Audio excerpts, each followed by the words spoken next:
My name is Jillian Perrick, and I'm a lover of all things orange chocolate. Think One Tree Hill is way better than the OC. And as a person who stutters, I hope to one day inspire women with invisible disabilities to overcome their limiting beliefs and start the business of their dreams, just like I did. I'm a mindset coach specializing in imposter syndrome, helping women beat their inner imposter using neurolinguistic programming, hypnosis, and time techniques. And this is the From Imposter to Empowered podcast. This podcast is for you if you're an entrepreneurial woman trying to navigate the online space with a lot of passion and a lot of uncertainty. If you feel like your ideas are unoriginal, that your message isn't necessary or important, or like you're a complete and total fraud, then you've come to the right place. This podcast will take you from imposter to empowered with ninja-like brain hacks, easy to implement strategies, and uplifting real talk to make you feel like everything you want is in reach. Let's get started, girlfriend.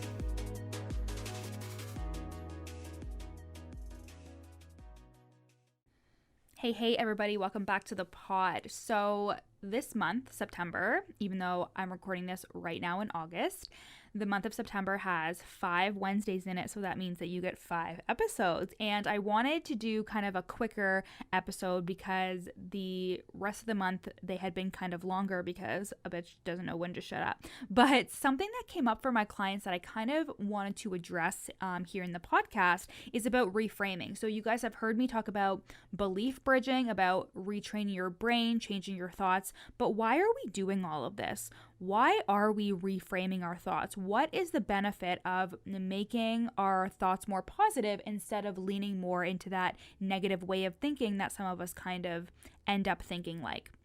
And of course, when you're retraining your brain, you don't want to focus on the negative because when you do, you create negative emotion and you create situations in which you're just focusing on the negative, which doesn't attract good things. It attracts bad things and things that you don't want, right? But other than that very obvious reason, reframing allows you to open yourself up to opportunity instead of restriction. So you are training your brain to subconsciously look for the good or look for the positive or look for the lesson instead of thinking about this is how this is negatively impacting my life. Instead, thinking about, well, this is the way that it's positively impacting myself. Something I do with my clients is the rejection template, and that has a component at the end. If you've been rejected on a sales call or what have you, at the end of it, we talk about what is the lesson that I can glean from this experience? What is something that I can learn to allow me to move forward in a more positive and empowering way? And the reason why this is so important is because this will allow you to have the motivation and the drive to keep going instead of focusing on what went wrong or what's wrong with you, which is not empowering. It just brings you down. It makes you feel small. It doesn't empower you at all. So reframing allows you instead to open yourself up to good things, to positive things, to the possibility, and helps you move forward in a more empowering way instead of restricting you, instead of making you feel small. As well, reframing employs action instead of more negative thinking or inaction. So instead of being like, well, I guess I'm just a terrible coach, that doesn't really inspire any action. It doesn't really make you want to record a podcast episode or pitch somebody or talk to somebody in the DMs. Again, talking about the rejection template, I am doing a group program, which at this time of you listening to it, it's already been underway now for a month. So there was a point where I had a day where like 5 people said no to my group program.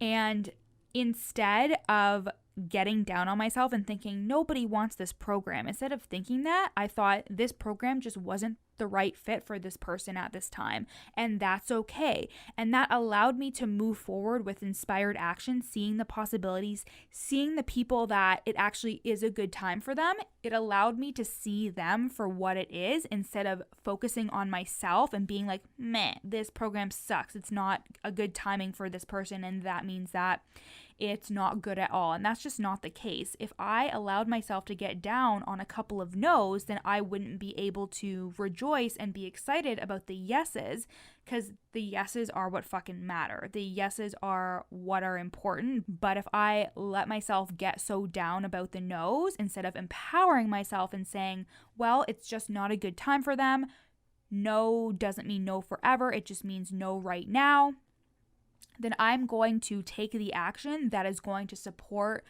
a more positive outcome instead of looking internally and being like, wow, I guess I'm not good enough. You know what I mean?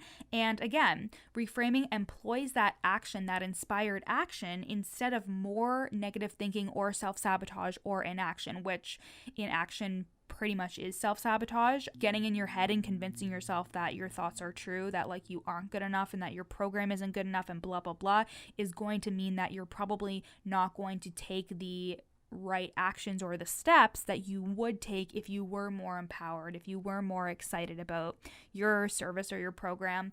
And that is why reframing is not just let's just reframe our thoughts and we're gonna feel so much better. Of course, there needs to be power and belief behind your reframe. So that's why we do belief bridging, is like, instead choose a neutral reframe for you to choose. So instead of nobody wants to join my program, instead of like everybody in the world wants to join my program, it's the best, you can say the right people are going to join at the right time. And that reframe allows me to relish in the fact that the right people are going to join and it is going to be a good fit, and that it's all going to happen for me in the timing that it's supposed to happen. It's not only trusting that I am capable and good enough and my work is worthy of compensation, but also trusting that there is a larger plan for me and my business, as long as I just trust and am patient and do the things that I need to do in order to take action on my goals. So if you have ever struggled with reframing and kind of like, I just don't think it's doing anything, it's probably because you don't have a ton of belief behind your reframe, which is fine. You can use a neutral statement to kind of edge your way towards an even more empowering reframe. But essentially, the reason why we reframe is for you to see the possibilities, for you to be thinking in a more positive light, because remember, the brain thrives on negativity. It wants to be negative. It wants to be able to scan its environment for danger. And therefore, if you're just thinking positively and like everything is great, it's like, oh no, now we're fucking vulnerable and you're going to get eaten by a bear. But that's actually not reality, right? It's just your brain trying to keep you safe. So reframing is really, really key in that, just like retraining your brain in order to see the good and see the possibilities and see how you can learn and grow, so you can have the drive, the energy, the motivation to move forward and continue to take that inspired action, and to also feel good and empowered within yourself. And that is why reframing is such a big key of retraining your brain. It is not just thinking positively. It's not just think good thoughts and good things will happen. It's genuinely changing the course of the way that your brain works. It's actually changing the way your brain functions, because once you actually start to actively reframe, it becomes second nature to think more empowering about yourself, to believe more in your capabilities and your resilience. Reframing allows you to build up that resilience to, even when crappy things happen, you're able to reframe them in a more positive and empowering way, so you can move forward and do the things that you were meant to be doing.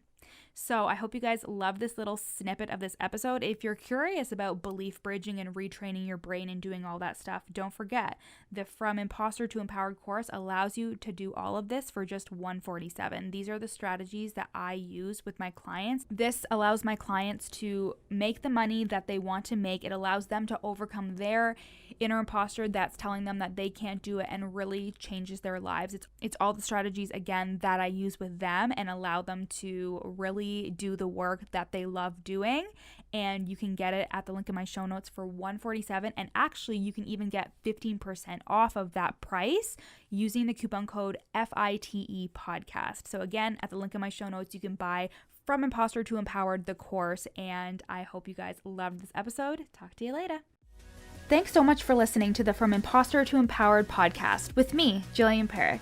If you loved this episode, take a screenshot and share it on your Instagram story. And don't forget to tag me at Your Coach Jill.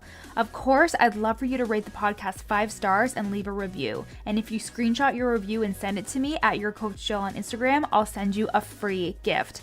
At the very least, make sure you follow me on Instagram, again at Your Coach Jill, for tons of free content, strategies, and inspo. See you next time.